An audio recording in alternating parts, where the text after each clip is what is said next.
காஃபிக்கு இல்லாமல் டிவோர்ஸு ஒரு ரியல் இன்சிடென்ட்ஸ் நடந்துச்சுங்க. வீடியோ கடைசி வரைக்கும் பாருங்கள், நான் சொல்கிறது புரியும். ஒரு கப்பல் லவ் பண்ணி கல்யாணம் பண்ணிக்கிறாங்க. ஒரு நாள் வந்து அந்த பொண்ணோட மாமியார் வந்து இந்த பொண்ணு பெட் காஃபி குடிக்கிறத பார்த்துட்டு, என்னம்மா பெட் காஃபி குடிக்கிற, உன் வீட்டில் நல்ல பழக்கம்லாம் சொல்லி தரலையா அப்படின்னு சொல்கிறாங்க. இந்த பொண்ணுக்கு பயங்கர கோபம். போய் ஹஸ்பண்ட்டை சொல்கிறாங்க, விடுவிடு என் அம்மா தானே வயசானவங்க, அட்ஜஸ்ட் பண்ணி போன்றாங்க. இந்த பொண்ணுக்கு பயங்கர கோபம், என்னடா நம்ம ஹஸ்பண்ட் நமக்கு சப்போர்ட் பண்ணலையே அப்படின்னு. அங்கே தாங்க பிரச்சனையே ஆரம்பிச்சு.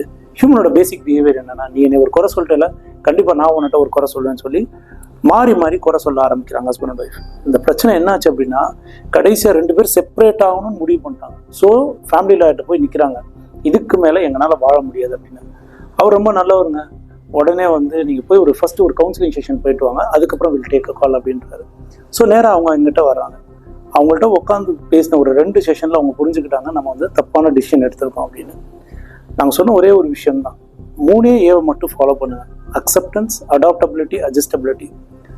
உங்கள் பார்ட்னர்கிட்ட ஒரு விஷயம் பிடிக்குதா பிடிக்கல, ஒன்று அக்செப்ட் பண்ணுங்க, இல்லை அடாப்ட் பண்ணிக்கோங்க, உங்களை அதுக்கு தகுந்த மாதிரி மாற்றிக்கோங்க, இல்லை அட்ஜஸ்ட் பண்ணிப்போங்க, வாழ்க்கை சூப்பராக அமையுங்க.